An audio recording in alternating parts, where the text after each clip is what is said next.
साथियों जय Hind. Exam victory centre में आप सभी का स्वागत है। दोस्तों, आज हम लोग पेट परीक्षा के अंतर्गत जो हमारा हिंदी सिलेबस है जिसमें विलोम शब्द एक महत्वपूर्ण स्थान रखता है, तो आज हम लोग विलोम शब्दों के बारे में अध्ययन करेंगे। तो विलोम शब्द पढ़ने से पहले आज हम लोग शब्द रूप के बारे में थोड़ा जान लेते हैं। जो शब्द के हमारे भेद होते हैं आप लोग जान रहे होंगे। शब्द कई प्रकार के होते हैं, जैसा कि आप लोगों को पता भी है कि विलोम शब्द, पर्यायवाची शब्द, एकार्थी शब्द, अनेकार्थी शब्द, तत्सम शब्द, तद्भव शब्द, है ना। इस तरह से और भी शब्द होते हैं। तो किस आधार पर इस शब्दों को कैसे कैसे किसमें डिवाइड किया जाता है, ये सब चीज़ भी आप लोगों के लिए समझ लेना अति आवश्यक। शब्द भेद के बारे में पढ़ लेते हैं, ठीक है। देखिए, शब्द सबसे पहले क्या होता है आप लोगों को पता होगा। शब्द क्या होते हैं दोस्तों?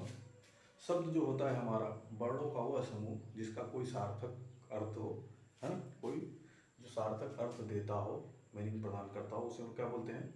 शब्द बोलते हैं। तो दोस्तों, इन शब्दों को दो तरह में बांटा गया है। पहला कहा गया है कि सार्थक शब्द। पहला क्या होता है? सार्थक शब्द, ठीक है। और उसके बाद दूसरा क्या है? निरर्थक शब्द। क्या होता है? निरर्थक शब्द, यानी ऐसे शब्द हो जिनका कोई अर्थ ना हो, ठीक है। इन शब्दों को निरर्थक शब्द कहा जाता है। अब दोस्तों, जो हमारे सार्थक शब्द होते हैं, इन शब्दों को भी हम एक से अधिक प्रकार में बांटते हैं। और इन शब्दों को जो है हम तीन बेसिस पर बांटते हैं। किसके? तीन बेसिस पर बांटते हैं। सबसे पहला जो हमारा बेसिस होता है दोस्तों, वो होता है कि हम इनको रचना के आधार पर बांटते हैं। किसके? रचना के आधार पर। रचना के आधार पर, ठीक है। रचना के आधार पर, ठीक है। और दूसरा जो हमारा होता है दोस्तों, दूसरा हम लोग इसे उत्पत्ति के आधार पर बांटते हैं, यानी इनकी उत्पत्ति कहाँ से हुई इस बारे में हम लोग चर्चा करते हैं। उत्पत्ति के आधार पर, ठीक है। उत्पत्ति के आधार पर। और दोस्तों तीसरा होता है हमारा, तीसरा हम लोग इसे अर्थ के आधार पर बांटते हैं। शब्दों के जैसे अर्थ होते हैं तो अर्थ के आधार पर हम इनको डिवाइड करते हैं, यानी अर्थ के आधार पर, ठीक है। अर्थ के आधार पर, ठीक है। अब देखिए, जो हमारी रचना होती है दोस्तों, रचना के आधार पर हम इन्हें जिन तीन प्रकार में बांटते हैं वो होता है हमारा, इसमें पहला होता है आप लोग सुने होंगे नाम, रूढ़ शब्द। क्या होता है? रूढ़ शब्द। रूढ़ शब्द क्या होता है? रूढ़ शब्द, ठीक है। जो दूसरा होता है हमारा वो होता है यौगिक शब्द। क्या होता है? यौगिक शब्द। यौगिक शब्द, यौगिक शब्द, ठीक है। जो तीसरा होता है दोस्तों हमारा, तीसरा क्या होता है? योग ऋण शब्द। क्या होता है? योग ऋण शब्द। योग ऋण शब्द। दोस्तों, जो आपसे पूछा जाता है बताइए शब्द ऋण है कि यौगिक है। जैसे अगर मैं कह दूं कि जैसे मैं आपसे कुछ भी कह दूं, अगर मान लो मैं आपसे बोल रहा हूँ कि चलो मैं आपसे बोल रहा हूँ फूल। अगर मैंने आपसे बोल दिया फूल, तो फूल का मतलब क्या है? फूल का मतलब ये है कि जो आप किसी भी फूल के बारे में सोचेंगे, उसके अलावा आप किसी अन्य चीज़ों के बारे में नहीं सोच सकते। फूल को आप अगर फू और ल में तोड़ देंगे तो इन दोनों जो वर्ण है इनका कोई मतलब नहीं होगा। तो ऐसे शब्द जिनको उनके खंडों में तोड़ने पर उनका कोई अर्थ ना निकले, ठीक है। दूसरा हमारा है यौगिक शब्द। यौगिक शब्द क्या होता है? तो जो दो शब्दों के योग से बनते हैं, यानी दो शब्दों को आपस में जोड़ा जाता है तो क्या बनता है? यौगिक शब्द। जैसे मान लीजिए पुस्तक है और धनालय, तो क्या हो जाएगा? पुस्तकालय। पुस्तक और आलय को जोड़ देने पर यौगिक शब्द बनता है। और दोस्तों, योग ऋण शब्द क्या होता है कि मतलब जो दो या दो से अधिक शब्दों को जोड़ने पर बने लेकिन उसका जो अर्थ निकले वो रूढ़ हो, यानी रूढ़ शब्द का अर्थ जो है प्रदान करे, तो ऐसे शब्द योग रूढ़ कहलाते हैं। अब फिर उत्पत्ति के आधार पर हम इनको चार प्रकार में बांटते हैं। सबसे पहला हमारा होता है तत्सम शब्द। तत्सम शब्द दोस्तों आपको पता होगा तत्सम शब्द क्या होते हैं कि जो संस्कृत से डायरेक्ट उसी भाषा में लिए गए हों, ठीक है। दूसरा हमारा होता है तद्भव शब्द। क्या होता है? तद्भव शब्द। तद्भव शब्द, है ना। जो तत्सम शब्दों से थोड़ा भिन्न होते हैं, यही शब्द होते हैं लेकिन उन्हें तोड़ मड़ोड़ कर हम लोग लिखते हैं, ठीक है। ये दूसरा होता है। तीसरा जो होता है हमारा वो होता है विदेशी शब्द। आप नाम सुने होंगे देशज विदेशज, तो विदेशी शब्द होते हैं, ठीक है। और जो चौथा होता है हमारा उत्पत्ति के आधार पर दोस्तों, वो कौन सा होता है? वो होता है हमारा संकर शब्द। क्या होता है? संकर शब्द। संकर शब्द, ठीक है। तो देखिए, आप लोग देख पा रहे होंगे कि हम इनके उत्पत्ति के आधार पर चार प्रकार के होते हैं, रचना के आधार पर तीन प्रकार के होते हैं। इसी तरह से अर्थ के आधार पर भी दोस्तों जो होता है चार प्रकार के शब्दों को हम बांटते हैं। सबसे पहला होता है एक आर्थी शब्द। क्या होता है? एक आर्थी शब्द, ठीक है। एक आर्थी शब्द। दूसरा हमारा होता है पर्यायवाची शब्द। पर्यायवाची शब्द, पर्यायवाची शब्द, ठीक है, पर्यायवाची शब्द। तीसरा होता है हमारा दोस्तों अनेकार्थी शब्द, आप लोग पढ़े होंगे, अनेकार्थी शब्द, अनेकार्थी शब्द, अनेकार्थी शब्द। और चौथा होता है हमारा क्या, जो हम आज पढ़ने वाले हैं, विलोम शब्द, या इसे हम लोग विपरीतार्थी शब्द कहते हैं, विलोम शब्द या विपरीतार्थी शब्द। ठीक है, तो आज दोस्तों हम लोग अर्थ के आधार पे जो शब्दों का वर्गीकरण है, जिसमें अर्थ के आधार पे जो चौथा है हमारा विलोम शब्द, इसके बारे में हम लोग आज अध्ययन करेंगे। ठीक है, इसी में देखिए अनेकार्थी शब्द भी इसी अर्थ के आधार पर जो शब्दों का वर्गीकरण है इसमें आता है, पर्यायवाची शब्द भी इसी के अंतर्गत आता है, और एकार्थी शब्द भी इसी के अंतर्गत आता है। दोस्तों ये हो गया हमारे सार्थक शब्दों का वर्गीकरण। अब ये जो हमारा निरर्थक शब्द दे रखा है, जो शब्द का वर्गीकरण है, इसको दोस्तों हम लोग दो प्रकार में बांट देते हैं। पहला होता है विकारी शब्द, विकारी शब्द। ठीक है, आप लोग जान रहे होंगे, नहीं जान रहे हैं तो एग्जाम में पूछे तो दोस्तों आप लोग जुड़े रहिए, आगे की क्लासेस में आपको सारी चीजें निश्चित रूप से बता दी जाएंगी। फिर होता है अविकारी शब्द। क्या होता है? अविकारी शब्द। ठीक है, अविकारी शब्द। दूसरा ये होता है पहला, ये होता है दूसरा। अविकारी शब्द के अंतर्गत आपके संज्ञा, सर्वनाम, विशेषण, क्रिया, ये जो चार होते हैं ये विकारी शब्द के अंतर्गत आते हैं। और अविकारी के अंतर्गत जो हमारा समुच्चय बोधक है, विस्मयाक बोधक है, क्रिया विशेषण है, ये जो होते हैं ये हमारे किस होते हैं? अविकारी शब्द में आते हैं। ठीक है दोस्तों, तो मैं उम्मीद करता हूँ कि आप लोग ये शब्द भेद जो है हमारा, इसे हम लोग शब्द भेद के नाम से जानते हैं। इसका जवाब आप लिखेंगे शब्द भेद। क्या होगा? शब्द भेद। शब्द भेद में शब्दों का वर्गीकरण जो होता है, इस शब्दों के जो मतलब क्या क्या उनको किस आधार पर डिवाइड किया जाता है, कैसे कैसे शब्द होते हैं, ये सब चीज़ों के बारे में हमने अध्ययन किया। उम्मीद करता हूँ कि आप लोग भी इस चीज़ को समझ गए होंगे। दोस्तों अगर आप समझ गए हैं, अगर इसका स्क्रीनशॉट लेना चाहें अपने समझने के लिए तो आप लोग ले सकते हैं। ठीक है, अब स्क्रीनशॉट ले लीजिए। इसके बाद दोस्तों अब आप लोग ले लिए होंगे, और फिर आइए अब हम लोग जो है पढ़ते हैं विलोम शब्द होते क्या। देखिए दोस्तों, अर्थ के आधार पर जो हमारा है विलोम शब्द इसमें पाया जाता है। तो विलोम शब्द होता क्या है, इस बारे में हम लोग अब अध्ययन करते हैं। दोस्तों देखिए, जो विलोम शब्द होता है, विलोम का अर्थ होता है विलोम। ये जो विलोम है, ये जो विलोम, दोस्तों जो विलोम शब्द है, विलोम शब्द का जो शाब्दिक अर्थ होता है वो होता है विपरीत। क्या? विपरीत। विपरीत या उल्टा, है ना? विपरीत या उल्टा, विपरीत या उल्टा। तो यानी ऐसा शब्द जो किसी दिए गए शब्द का उल्टा अर्थ आपको बताया, है ना, वो क्या कहलाता है? उस दिए हुए शब्द का विलोम शब्द कहलाता है। जैसे अगर मैं आपसे कहूँ दोस्तों आगे, आगे मतलब किसी के आगे जाना। ठीक है, तो आप इसका उल्टा अगर कहूँगा तो आप इसे कहेंगे पीछे जाना। तो आगे का उल्टा क्या होता है? पीछे जाना, है ना? आगे का उल्टा क्या होगा? पीछे जाना। तो आगे का पीछे, ये क्या हुआ? ये आगे का जो पीछे है, ये पीछे इसका उल्टा शब्द है ना, यानी इसका उल्टा अर्थ दे रहा है। दोस्तों ये क्या कहलाएगा? विपरीतार्थी शब्द या विलोम शब्द कहलाता है। ठीक इसी प्रकार से अगर दिन हो तो दिन का उल्टा रात हो जाता है। ठीक है, दिन का उल्टा रात हो जाता है। इसी तरह से जो अन्य कई प्रकार के शब्द हैं उनके विलोम शब्दों के बारे में हम लोग पढ़ेंगे। दोस्तों विलोम शब्द बनाने के भी कुछ तरीके होते हैं। विलोम शब्द बनाने में जो सबसे महत्वपूर्ण चीज है वो होता है उपसर्ग। क्या होता है? आप लोग सुनेंगे उपसर्ग। अब उपसर्ग क्या होता है? उपसर्ग दोस्तों जो होता है, उपसर्ग किसी शब्द के, उपसर्ग किसी शब्द के, किसी शब्द के शुरू में लगकर, शुरू में जुड़कर, जुड़कर, जुड़कर उसका अर्थ, उसका अर्थ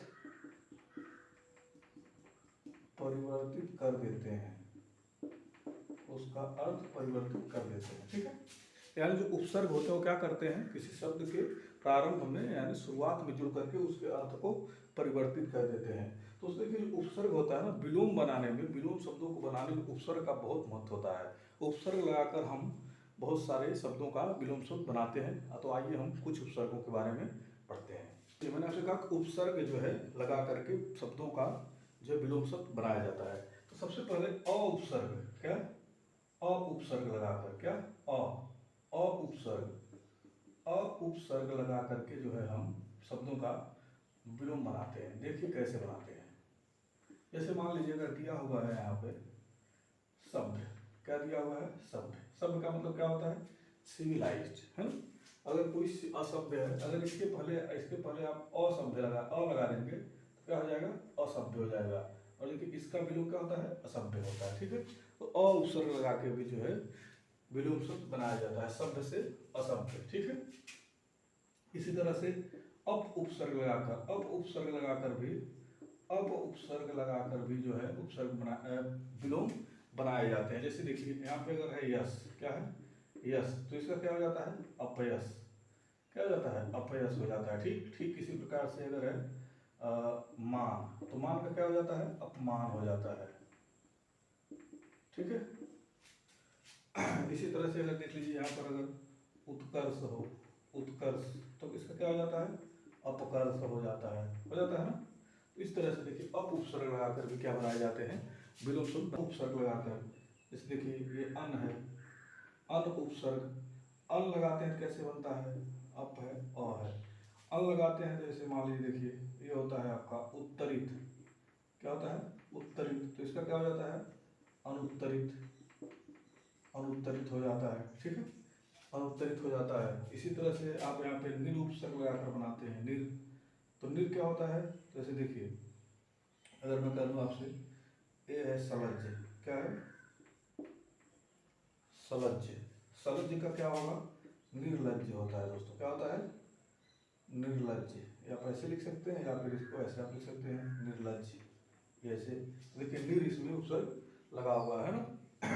जैसे यहाँ पर है अभिमान, क्या है, अभिमान, अभिमान है, अभिमान है, इसका हो जाएगा निरभिमान हो जाएगा, निरभिमान हो जाएगा, निरभिमान हो जाएगा। ठीक है, इस तरह से आप देख सकते हैं यहाँ पे जो है निर उपसर्ग लगा के भी क्या होता है, विलोम बनाया जा रहा है। कि बी उपसर्ग लगा के कैसे बनाते हैं, तो बी लगाते हैं तो जैसे मान लीजिए है सम्मुख, क्या है, सम्मुख, सम्मुख का क्या हो जाएगा, विमुख हो जाएगा। ठीक है, सम्मुख का विमुख हो जाएगा। ठीक है, इसी तरह से ये देश होता है, देश, देश के आगे आप देश के पीछे लगा देंगे क्या हो जाएगा, विदेश हो जाएगा। ठीक है, इसी तरह से प्रति उपसर्ग लगा के बनाते हैं। जैसे ये देखिए यहाँ पे अगर प्रति उपसर्ग जोड़ देते हैं, पहला होता है वादी, दो पक्ष होते हैं ना, वादी और प्रतिवादी, वादी और प्रतिवादी, इस तरह से होता है।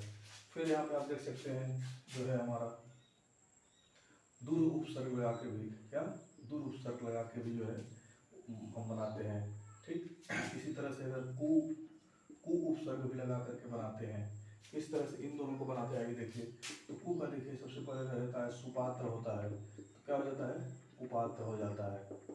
सुपात्र है, व्यवहार है, व्यवहार का दुर्व्यवहार हो जाता है, दुर्व्यवहार। ठीक, इसी तरह से सज्जन है, अगर सज्जन है तो सज्जन का क्या हो जाता है दोस्तों, दुर्जन हो जाता है। ठीक, इस तरह से हो जाता है सुपात्र, कुपात्र। इसी तरह से यहाँ पे सुपुत्र, सुपुत्र, कुपुत्र, है ना, ये सारी चीज़ें जो है हम लोग इसको जो है उपसर्ग लगा के विलोम बनाया जाता है। ठीक है दोस्तों, तो बहुत सारे उपसर्ग लगाकर हम जो है विलोम शब्द बनाते हैं।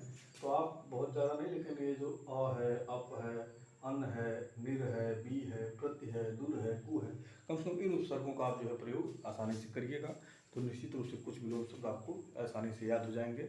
ठीक है, और साथ ही साथ अब आइए हम लोग को जो है कुछ शब्दों के विलोम शब्द जो है कैसे लिखे जाते हैं और क्या होते हैं इसके बारे में पढ़ लेते हैं। ठीक है, कुछ जो बहुत काफ़ी इंपॉर्टेंट लगे हैं मुझे, मैं आपके लिए लेकर आया हूँ दोस्तों, तो आइए उसे हम लोग पढ़ते हैं। ठीक है, अब देखिए हमारे सामने यहाँ पर टोटल मैंने 21 वर्ड आपको दिए गए हैं, टोटल 21 शब्द हैं, इनके विलोम शब्द लिखने हैं। दोस्तों आप लोग भी हमारे साथ हम लिख रहे हैं, आप भी इसे देखिए और तुरंत आप लोग बताइए कि इसमें से कितना आप लोग लिख पा रहे हैं, कितना आप लोगों को नहीं आ रहा था दोस्तों। ठीक है, तो आइए इस चीज़ों को जो है हम लोग सीखते हैं। ठीक है, तो देखिए जो आमिष होता है, तो मैंने आपको बताया कि जो उपसर्ग मैंने आपको बताया हुआ है दोस्तों, उसे आप लोग जरूर थोड़ा याद कर लीजिएगा। और देखिए आमिष, इसमें आप अगर निर उपसर्ग लगा देंगे, निरामिष अगर आप लिख देंगे दोस्तों, क्या होता है, निरामिष। आमिष का विलोम शब्द क्या होता है, निरामिष होता है। क्या होता है, निरामिष। यहाँ पर आप लिख सकते हैं ये विलोम होता है, ये विलोम शब्द है। ठीक है, ये विलोम शब्द हम लिखेंगे, तो विलोम आमिष का क्या होता है, निरामिष होता है। ठीक है, अस्थावर, अस्थावर में क्या होता है, जंगम होता है दोस्तों। क्या होता है, जंगम। इसी तरह से भूषण का आप लोग लिखेंगे, भूषण का दूषण होता है। क्या होता है? दूषण। दोस्तों काफी इंपॉर्टेंट है, सारे प्रश्न कहीं ना कहीं एग्जाम में पूछे गए हैं, ठीक है।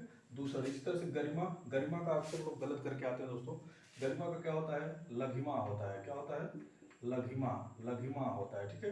देखिए अधूरा दे रखा है यहाँ पे, अधूरा, अधूरा का क्या होगा? अधूरा का होता है पूरा, अधूरा का पूरा। इसी तरह से अज्ञ का, अज्ञ का होता है दोस्तों विज्ञ। क्या होता है? अज्ञ का विज्ञ होता है, ठीक है। इसी तरह से देखिए अर्वाचीन है, अर्वाचीन का मतलब होता है नया, नवीनतम। इसी तरह से इसका तो जो क्या होगा? इसका होगा प्राचीन। अर्वाचीन का क्या होता है?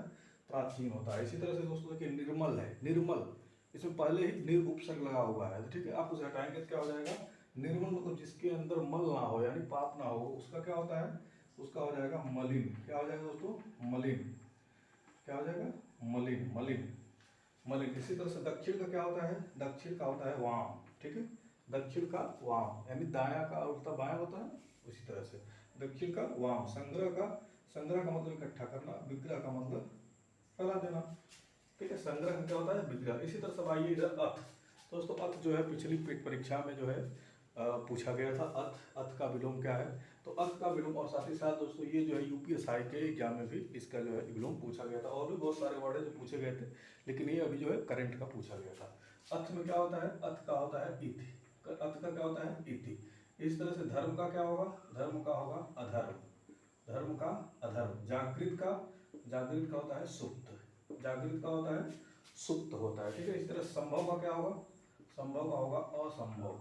क्या होगा? संभव का असंभव। तिक्त का दोस्तों क्या होता है? तिक्त का होता है मधुर, तिक्त का मतलब है तीखा, मधुर का मतलब है मीठा, ठीक है। चारु का, चारु में आप अ लगा देंगे उपसर्ग, अचारु हो जाएगा, ठीक है। इस तरह से आर्स का क्या होगा? आर्स में आप अन उपसर्ग लगा देंगे, यानी अनार्स। क्या हो जाएगा? अनार्स, अनार्स, ठीक है। इसी तरह से मूक का दोस्तों, मूक में देखिए आपको उपसर्ग लगाना है। मूक एक शाब्दिक अर्थ जो आपको समझना होगा। मूक का होता है वाचाल, मूक का मतलब जो बहुत एकदम चुपचाप होता हो उसे मूक बोलते हैं। और वाचाल का मतलब क्या होता है दोस्तों? वाचाल का मतलब क्या होता है? सबसे अधिक बोलने वाला, यानी बहुत अधिक बोलने वाला वाचाल कहलाता है। व्यास का क्या होता है दोस्तों? व्यास का मतलब बड़ा करके फैला कर लिखना, तो इसका उल्टा क्या होता है? समास। समास का क्या होता है? यानी संक्षेपीकरण करना। क्या? संक्षेप करना, ठीक है। इस आचार का, इसमें आप लोग अनुपसर्ग लगा देंगे तो क्या हो जाएगा? अनाचार, अनाचार, ठीक है। इसी तरह से दिवस है दोस्तों, दिवस। एक चीज मैं आपको और बता दूं कि विलोम शब्द यानी संज्ञा शब्द जिस व्याकरणीय स्थिति में रहते हैं दोस्तों, ठीक आपको उसी लेवल में आपको इसका जो है जो विलोम शब्द होता है वो लिखना होता है। जैसे अगर यहाँ पर आप देखिए दिवस है, क्या है? दिवस है, दिवस का मतलब होता है दिन। तो आप यहाँ पे अगर रात्रि लिख देंगे, क्या? रात्रि, रात्रि लिख दिए, रात्रि लिख दिए, रात लिख दें, तो ठीक है, गलत तो नहीं कहा जाएगा, लेकिन एक तरह से अगर हम इसको देखेंगे तो ये गलत हो जाएगा। तो जिस स्थिति में ये रहे, तो जैसे दिवस है, दिवस का आप लोगों को विभावरी लिखना पड़ेगा। क्या? विभावरी। हालांकि आप बढ़िया ये है कि उसमें जो है ऑप्शन दिया रहेगा, ठीक है। तो क्या होगा? विभावरी, उसमें रात नहीं दी रहेगी, विभावरी दिया रहेगा, ठीक है। विभावरी होगा, ठीक है। क्या होगा? विभावरी होगा। मेरे कहने मतलब ये अगर जो शब्द आपसे पूछा गया वो संज्ञा है तो उसका विलोम भी संज्ञा होगा। ऐसा नहीं है कि संज्ञा आपसे पूछी गई तो उसका विलोम जो है क्रिया आप लिख दें, उसका विलोम आप क्रिया विशेषण कर दें, ऐसा नहीं होगा, ठीक है। संज्ञा दिया है तो उसका विलोम संज्ञा होगा, क्रिया है तो उसका विलोम क्रिया होगा। जैसे आना, आना का विलोम हमेशा जाना होगा, है ना। तो जाना भी क्रिया है और आना भी क्रिया ही है। तो शब्द जिस स्थिति में दिया रहेगा, जिस व्याकरणीय स्थिति में दिया रहेगा, उसी जो है स्थिति में आप जो उसका विलोम शब्द भी अगला करते हैं क्वेश्चन। देखिए अगला क्वेश्चन यहाँ पर 22वां आपके पास है, 22वां है आशा। आशा का विलोम शब्द क्या होगा दोस्तों? आशा यानी आप किसी से आशा लगाए हैं, उस आशा को छोड़ दें, यानी यहाँ पे आशा का होगा निराशा, आशा का होगा निराशा, ये विलोम शब्द है, ठीक है। आशा का विलोम शब्द क्या होगा दोस्तों? निराशा होगा, ठीक है। इस तरह से भक्ष का, भक्ष का अभक्ष होगा, इसके पहले आप जो है अ लगा देंगे तो अभक्ष हो जाएगा। इसी तरह से दृश्य है, दृश्य का क्या हो जाएगा? अदृश्य हो जाएगा,